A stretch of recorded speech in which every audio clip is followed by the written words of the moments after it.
It's not a bird, it's not a plane, it's Superhero Slate. It's a modern podcast where we talk about everything that's great, like movies, TV, superheroes. It's Superhero Slate. Oh yeah. Hello everyone and welcome to Superhero Slate, the show where we run down the latest superhero entertainment news. We love TV, movies, and superheroes, and video games, so let's talk it all out. It's me, Chris Dillard. It's me, Mike Royer. And welcome to the official Superhero Slate review of Super Mario Brothers. Finally, super in the name of a movie, Mike. We haven't had one of these in a while. Exactly, and just if you're all very, very impressed, we did that intro off the cuff. Yeah. I had no idea we were going to be subbing it up for this movie. But Yes. Chris has had a wild Jesus couple Christ, days. yeah. I say Jesus Christ not because it's Easter, but because I've had a wild couple of days. But it is relevant to today. Oh yeah, he did off mic make an egg pun too. Yes. So it's just you can take the boy out of the church. I guess sometimes it's hard to take the church out of the boy. Oh, that sounds even need worse. to, okay, let's stop. This Super Mario this Brothers podcast came is out. off the rails. This is off the rails already. Yeah. Of course. It has to do with this movie for sure, but yeah, it's a wild day. Chris has a lot on his plate, so we are going to be efficient. We're going to review the heck out of this movie the most efficiently that we've ever done. But before we get down into the weeds and the nitty gritty, this is a spoiler cast. We will put up a big alarm and warning when we start to talk about spoilers. We will not do movie, that. But There will just be time codes. Don't lie to them. There are team. It's there are like time how much. codes. I mean, how much can you spoil this movie too? That's literally what I was like. There's a spoiler section here. There's a references section because, boy, if you love Easter eggs, pun intended, this movie is the Easter egg-iest movie I've ever seen in my entire life. So yes, that is very true. This is the day of Easter with your Easter eggs. Mario is the one you want to be seeing. So, but I think let's just go ahead and get into this because. Boy howdy did I have a wild adventure to watch this movie through and through. Let the audience know, Chris. Yeah, so I had tickets to go on Wednesday. I was like, great, Wednesday movies, this is fantastic. The Wednesday prior, I'd just seen Dungeons and Dragons. I'm like, I'm on a roll here. I'm the first one in the theaters. We get up, we get over there. Literally, we get through the previews. We get less than 20 minutes into this movie, Mike. I even went back and double checked it. Everyone's phone in this whole theater starts going off with the warning system of a tornado touchdown. Oh my gosh. Yeah. That's fascinating just right there. I've never been in a room full of people where all of the phones do the emergency tone. Yes. Like I've been in maybe sparse offices before and it's but a whole room of people. That must be wild. A whole theater. And they're never all at the same time, right? They're all off by my wife's went off first. The guy to the right of me, his went off. Then mine went off. And then the next thing you know, we're in the lobby of the theater because there's actually a tornado touchdown in Louisville. You can't do this. We can't be sitting in here. And so at that point, we live less than a mile from the movie theater. We made the decision to, rather than hang out with hundreds of people from all the other movies going on, we just got in the car and drove back home. Like I said, less than a mile away to get in our basement where we felt safe. So everything was fine over here and for the movie theater and stuff at the end of the day. But we did not stick around to hundreds of people were trying to get their money back, right? In the middle of this thing or vouchers. And I'm like, I'm not even messing with it. They have my money. I'll come back and see it again, or I will find another way to watch it, which I had to do. We did not go back, and the reason we didn't go back is because I don't have water in my house. When you have to get water repairs, pipe repairs in a house, is very expensive. So I'm like, you know what? There's gonna be a unrelated to tornado though. Just absolutely. Happens to be the same weekend. Always a holiday weekend for sure. So so we ended up finally getting to finish it last night. But at the end of the day, Mike, this movie is only 92 minutes long. If you want an in and out movie, this is I felt the trailers were longer than the movie, the whole movie by the time this is all said and done because it just goes by very, very quickly for 92 minutes. But you just mentioned you had a horrible experience before the show, and now I have no idea what's going on here. This is a great segue. 90 minutes. It is the maximum attention span for children, if you get where I'm going here. So our theater, obviously packed, and we're going to talk about the box office here in a second. no surprise that everybody that's ever been alive ever on planet Earth is going to see a Mario movie. Probably the biggest cross-generational financial success that we've seen at the movie box office in a while. But that means my entire theater on a Wednesday night that is packed, which I was surprised because I was like, this is a Wednesday night.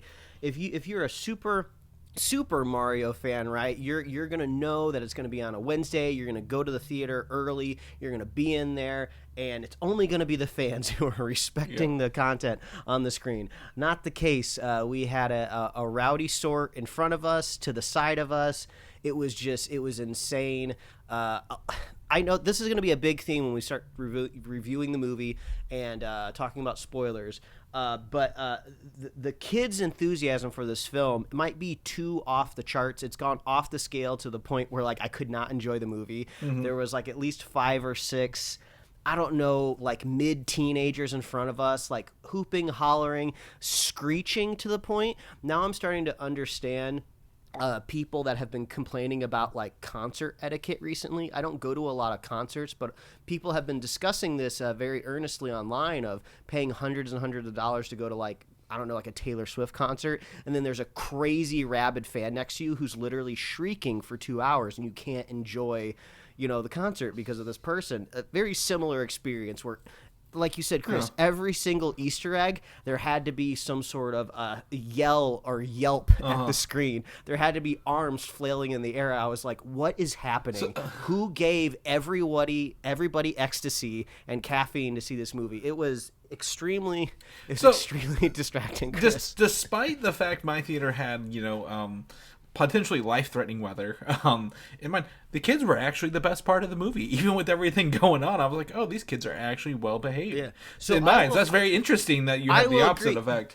There is a perfect Goldilocks level of enthusiasm for any movie-going experience that can really elevate the whole thing. And I was so jealous because I've read a lot of people online who said, oh my God, yeah, it was great. Everyone was cheering. It was great. There was little kids next to me that would go, yay, Mario. Yay, Luigi. It's just like, that's what I wanted. Yeah. I didn't want the 14-year-olds who were wearing all of their, like, memorabilia that they picked up from Super Mario World at Universal Studios, like, shrieking at the screen, which is unfortunately what I got. you live too close to Super Mario World. That's the problem. You're in ground zero territory there. We don't have that out here, but I think that's gonna give me a segue into this box office real fast, Mike, because we talked about there's a phenomenon going on right now across the nation, majority of the nation, not all of it. It's called spring break. And what happens with spring break is, guess what? All these kids are no longer in school. So the normal time frames of watching a movie are out the window. Even from Wednesday, Thursday, and Friday. Literally, I've never seen so many posts on social media about parents our age taking their kids to watch this movie, right? And, or going to see this movie. Kids can range literally from 3 to 15. So it was just crazy to see. But when I started thinking about, my wife is a teacher, she's on spring break. Guess what? Everyone else is on spring break as well in the counties. So I was like, well, that explains the large number of people at a 4:30 p.m. showing. They're off work because of their kids are out of school, right? They're taking some time off. So that really kind of, I think, paints a picture like you mentioned, everyone and probably their mothers went to see this movie this weekend, is what it sounds like here, because this has the second best 5-day opening ever. I don't know what the first one is. I couldn't find out what the first one is, but it literally beat one of the Transformers movies that was sitting on this 5-day weekend, which is, those were just money makers at the end of the day. It's currently looking to make $377.2 million globally, making it the best animated opening movie, even ahead of Frozen 2, Mike, which was previously the record holder for animated films. And on top of that, think of all of the untapped revenue that you don't get to see in a box office report, like merchandising, licensing deals, stuff like that. This type of movie, and kids' movies especially, are juggernauts when it comes to that. You know how many copies of Mario Kart or like Super Mario Odyssey and Nintendo Switches are being sold that weren't already sold, right? Like, it's already the number one console in the world. So Nintendo, they own the number one console and the number one movie all at the same time. And I think that these are all good data points to point to. This is not the last we'll be seeing of this.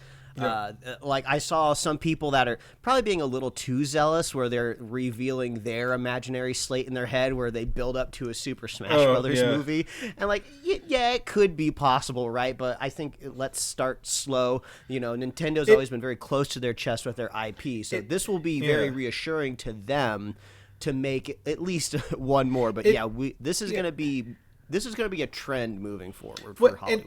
And what is great, and we'll talk about this in the reviews of this movie, I don't feel like it's not setting up this world that people are building in their head, right, for Super Smash Brothers. Like, there was no, like, we're going to, like, what was it, in Iron Man 1 when Rhodey was, like, later, and you're like, he's going to be War Machine later. There was none of that in this movie. Mm-hmm. They kept to what a Mario game is.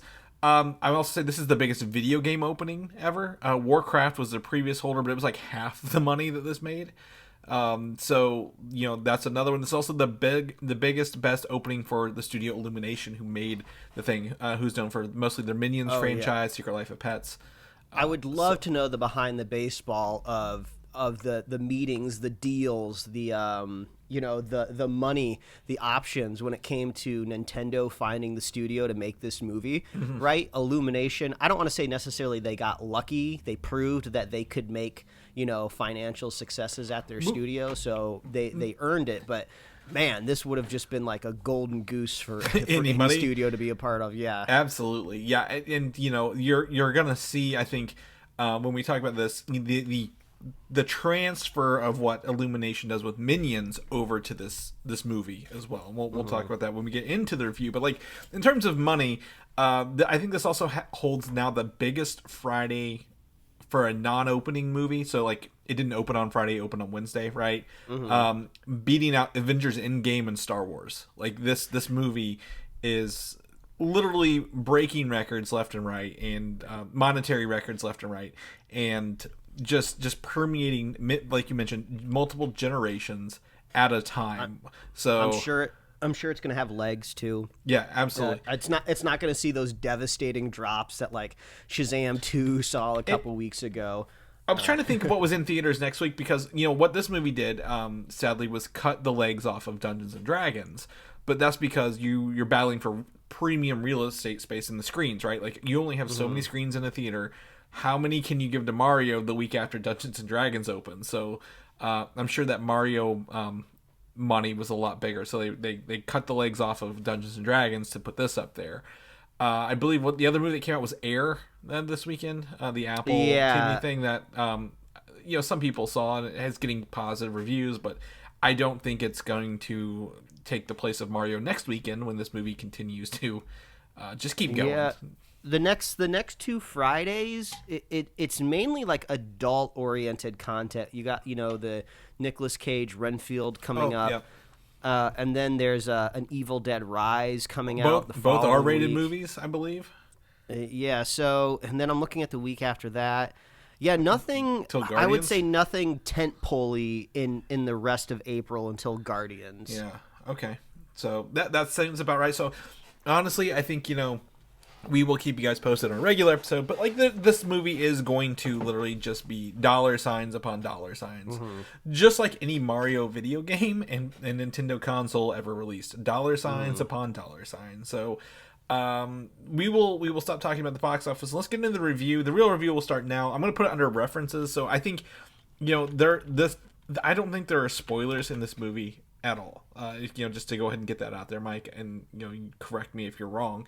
But like, I think if you've not seen it, you might want to watch it, come back maybe, and then instead of doing a spoiler section. So you want to get into it, that way we can be efficient as possible. Yeah, let's just put in that spoiler warning. Spin the red lights. Get ready, everybody. All of what we just said, right? all of this hype over the box office, right? This cross-generational hit, everyone packing theaters to see it, everybody tweeting and talking about this movie.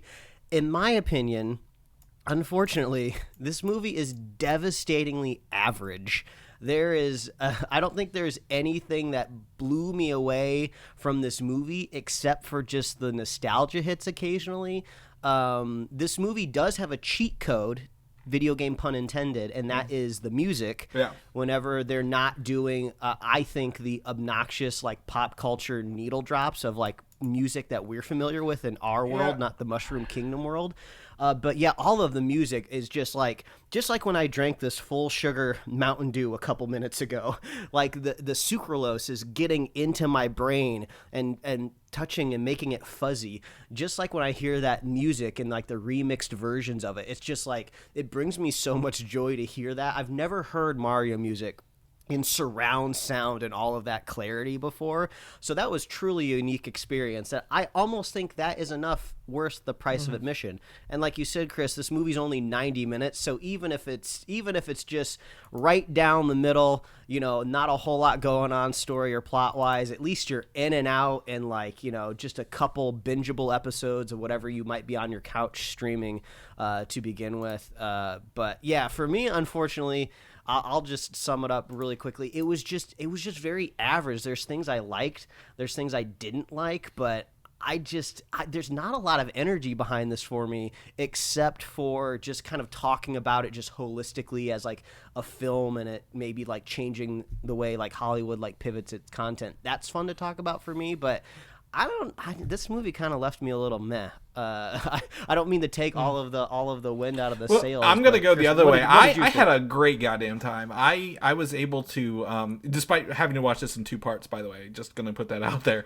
Once the first part, you know, your life's in danger and you're trying to watch Mario, and the other one's you're like, well, I'm at home watching a cam version. I think it was just fun to really unplug and not have anything invested in this, because it reminded me the movie. I agree. There are to steal from myself. There are a lot of Nintendo's and a lot of Nintendon'ts in this movie, right?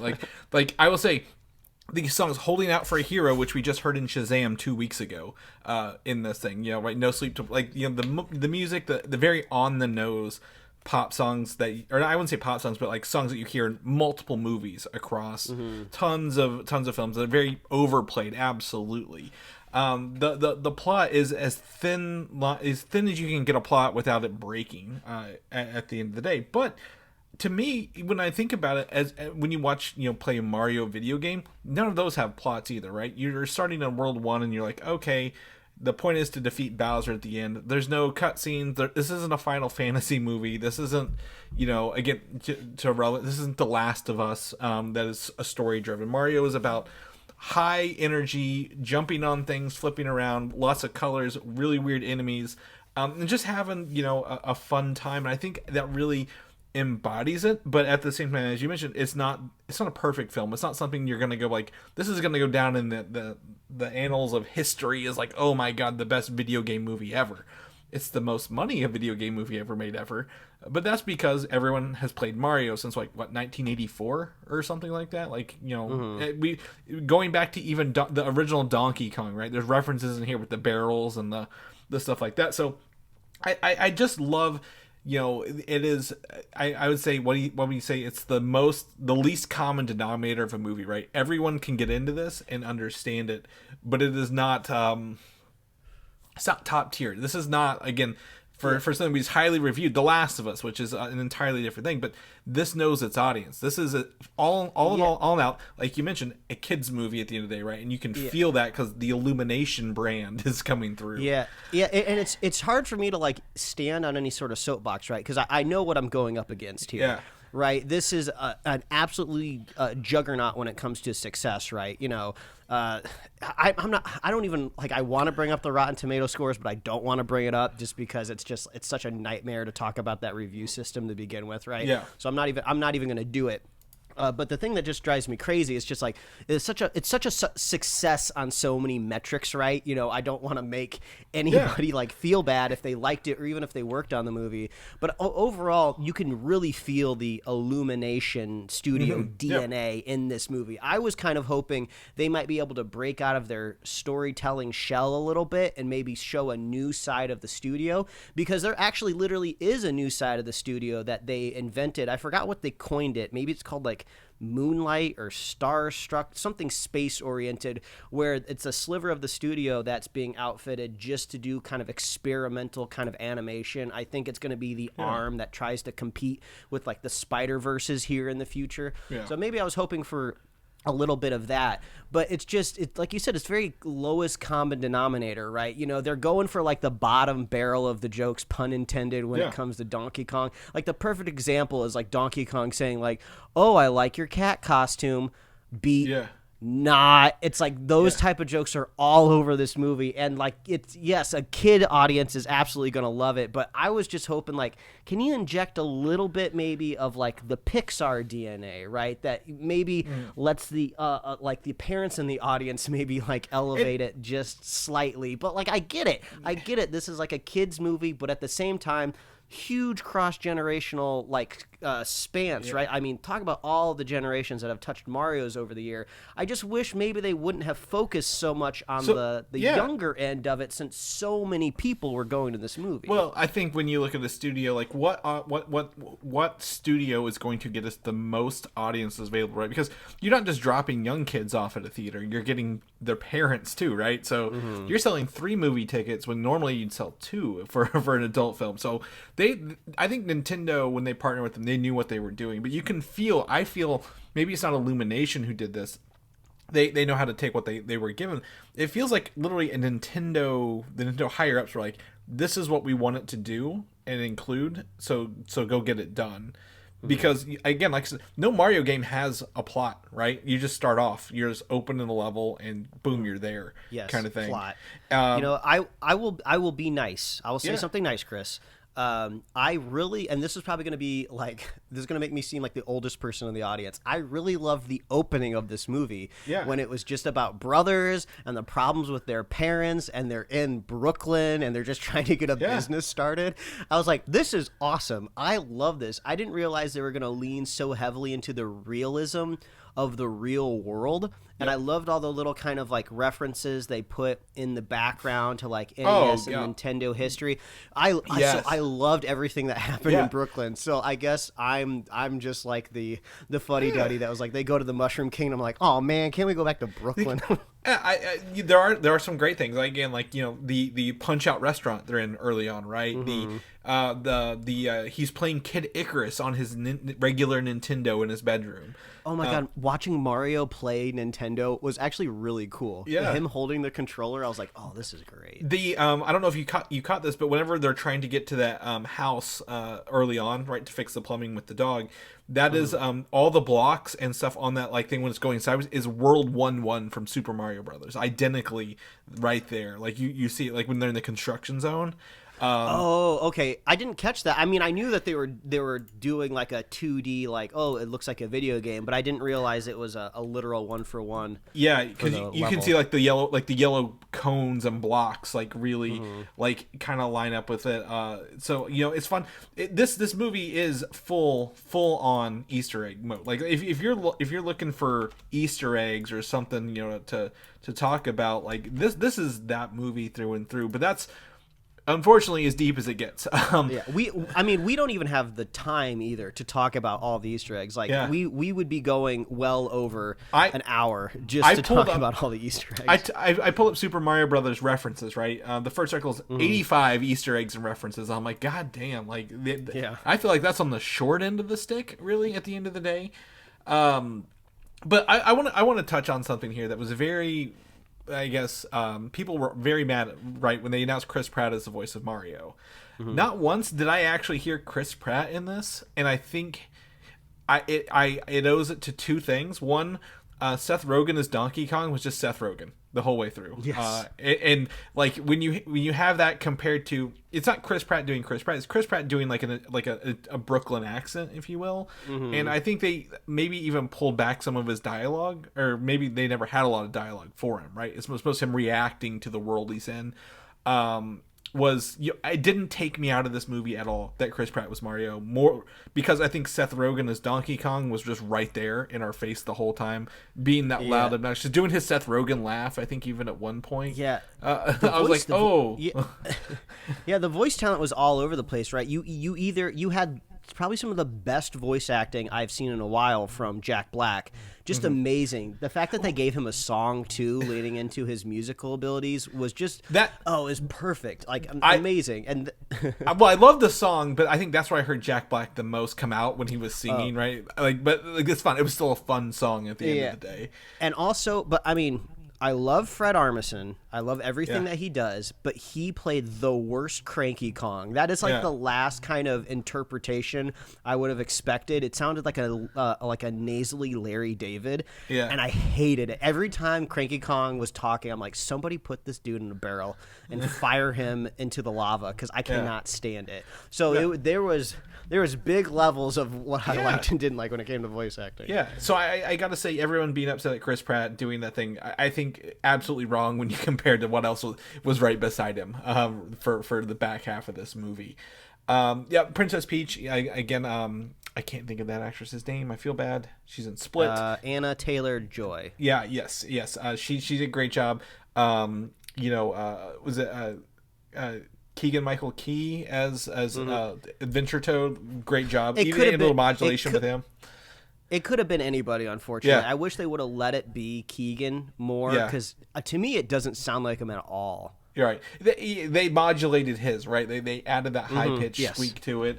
I would say the other parts of this, the action scenes were really fun. There's a really big one at the end where there's like a 2-player action scene with a Mario and Donkey together, both in the Mushroom Kingdom. I thought that was, again, hundreds of Mario gameplay references, including a Tanuki suit at the end of the day, but absolutely fun. Like that eclectic action, to keep that together was fantastic at the end of the day. But I honestly, I had a good time. Again, we all play Mario games. Everyone plays. To me, it's like, it's a Mario game through and through. Like, I'm surprised they haven't announced a video game tie-in to this movie. But at the end of the time, I'm just like, it is what it is. I don't expect more of this at the end of the day, right? Like, I'm not expecting a Mario 2, but because we talked about this last week. Detective Pikachu, that was a good video game movie with a good story, wasn't it? Like when they did that.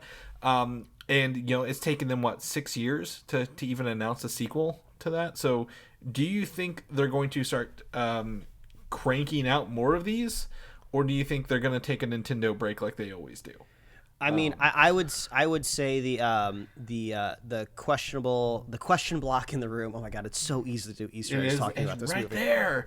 The question block in the room is probably just Nintendo and just Japanese business practices in general. Yeah. Not trying to make them sound like a mysterious foreign land, right? But they do things with their media and entertainment just very, very differently. I mean, just look at the release of manga and anime stuff as well, and their own film slates. So I think that could make things go differently compared to how we normally see things. If I had to guess, if this was just a normal, just Hollywood pushes full steam forward, right? Yeah. We're 2 or 3 years away from them announcing a huge slate of movies. Yeah. Probably prematurely too, right? Maybe Illumination would have their own Comic-Con panel, right? And they would bring Miyamoto out on stage. People would just lose their goddamn minds, and there would be tons of logos on the screen, right? I could see maybe Japan, Nintendo just pulling it back just a little bit, probably to be a little bit safer, which is probably the way to do it. Well, but we got to get more. There's no way they just make 1 or 2 more of these and call it a day. Yeah, the end credits scene, for those who do want to back out, it's the post credits is very innocuous, right? It's literally just a Yoshi egg cracking, and then they say Yoshi, and I'm like, Yoshi is essentially the true sequel of this, right? you look at Mario 1, 2, and 3, then you get to Super Mario World where they introduce Yoshi proper. I mean, that was fun. You just introduce new gameplay element. I'd love to see what they do with the Yoshi. There's even some Yoshis early on, right, down by a river. They're running they look like velociraptors running down by a river. But like, I think the thing about Japan that I like is they don't franchise things, right? Like, there's no mega Japanese like franchise that you have to watch all the movies in that they're doing. And I'm like I like that idea. Like, let's do standalone good things before we get down the road even. So like I would say like the base here is hopefully solid enough to build on top of. Maybe they'll take a little bit more chances with the story in a future sequel. I could appreciate that. I mean, I started off talking about the music, and I'll probably end here talking about the music. I pulled up the soundtrack here, and I can't wait to listen to it because, of course, there's a soundtrack release. And the way I'm looking at it, I'm not seeing any of those like popular, like, classic needle drop songs in here. So I believe it is just like the not the soundtrack, but the movie mixes, score, which is great. I saw a tweet which was really unfortunate because I think I was complaining about this to you before we got on mic, of when they arrive in the jungle in the Donkey Kong Kingdom. They hop in that cart, which I would say is a clever idea, right? Because I was wondering, how are they going to get these carts in the movie? Like, it doesn't make any sense. Like, make it like almost like a cultural thing for the apes. Like, they move around on carts. It doesn't make any sense, but it's funny. Well, there is Diddy Kong Racing. He had his own franchise as well. Yeah, I guess that's true, but I don't know exactly how you attribute like little. None of these are stories. They have no stories in these games, so it's just there. Yeah. But they get in the cart and then they play "Take on Me." Yeah. I believe that was the song. I was like, this doesn't make any sense. Like, I don't even understand why it's this song of all songs. But there is like a Donkey Kong song like that was made, like a mix of the classic kind of like Donkey Kong theme that I believe was going to be played there, and it's gorgeous. It's amazing. Well, I think so go listen to it. I think on the soundtrack. I think it plays when they get to Cranky Kong's. I guess throne room, I think, is where I heard the donkey, because I heard that music in the movie, and I think it's when they get there. Is it supposed to be like, Cranky Kong, take on us as allies? Take on me is the worst, one of the worst choices in there. Like, just like, I love the song. It's just like, it feels, I guess, arbitrary to the whole thing. Yeah. If I had to compare it to like baking a cake, they just kept loading on the frosting on this because they're like, kids love frosting. So, we need a song the parents will understand here. Let's get a little dark chocolate in the sequel. I did look up. So the one thing I never really thought about was who wrote this movie, right? I looked that up the second I got out of the movie because I was like, who did this to you? Matthew Fogel, who wrote what we think was not good, the Lego Movie Part 2. Which I'm glad they didn't turn this movie into like, someone was playing Mario at the end of it, right? Minions: The Rise of Gru, which I did not watch, and then Super Mario Brothers. So it sounds like he's got a foot in the door in animated stuff. But I was like, we never really even talked about who actually wrote. I assume someone from Mario or someone from Nintendo just gave him like, hey, hit these beats, good luck tying it together. But I think I want to listen to the music. I love the the Rainbow Road and all this fun stuff. We talked about Mario Kart and all these other good things. It's just, there are a lot of fun references. If you want to be just like, again, Leonardo DiCaprio from the movie Once Upon a Time in Hollywood, leaning forward and pointing right, this is your movie. This is 100% your movie. But when you do it, please do not shriek at the audience around you. Be respectful. And if there's a tornado, please leave the theater. You do not need to sit there in the theater during tornado. So overall, I think we're split, but this movie is going to make bukus of bucks, so hopefully we'll see a better sequel, right, in the long run. And ultimately, I can't tell you to not go see this movie. It's a Mario movie, right? Disregarding the live action one, you can't not see it. Even if I feel like, ultimately like, maybe save your time and money, it'll probably be on Peacock sooner or later. It's just like, it's Mario though. Like, you at least got to see it once. If it's not for you, maybe don't go see the second one in theater. Well, I would tell you what, the thing about Mario video games, right, and Nintendo video, they never lose value over time. So like, see this in theater because by the time it comes out to buy, they're probably never going to lower the price on this movie, just like their games. So Well, it might be a regular news episode to cover Star Wars Celebration Europe, folks. We have probably one of the bigger episodes we ever have for news this week. But if people want to know what you're up to, what you're doing, Mike, where can they find you at? Well, they can find me at Mike Royer Design on Instagram, Twitter, and TikTok. And you can read my brand new webcomics at liferewardsrisk.com.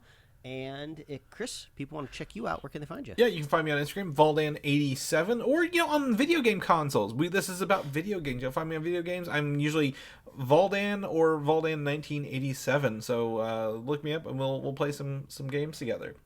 If people know about the show, listen to that Star Wars Celebration review we're about to do. Where can they find all our good episodes at?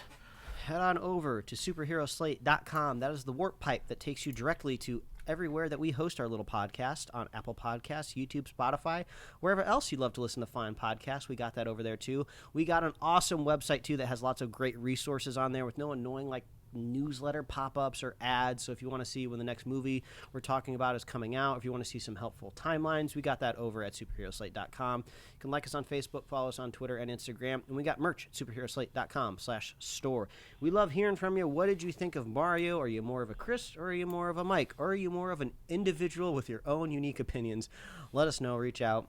If you want to be what is your favorite Mario game? Tell us your favorite Mario game. That's what I want to know. It's Super Mario World Classic, Super NES. Oh man, I know they did the Easter egg of him wearing the cape. I think in the fake commercial. Yeah, he had the yellow cape on. Yeah, that cape better be in the sequel. I tell you what, my favorite is New Super Mario Brothers 3D with the cat suits from. That one is just they went 3D and they did it perfect, Mike. But anyways, if you guys have favorite games, send them over. I'm waiting for my cape on the Yoshi. That's how it's got to be. Yeah. But yeah, if you want to be a super fan of this show, all you got to do is share the show with a buddy, share the show with a friend, and we will be here every week, folks. That's right. We'll see you guys next week. Bye. Thanks for listening, and don't forget to subscribe.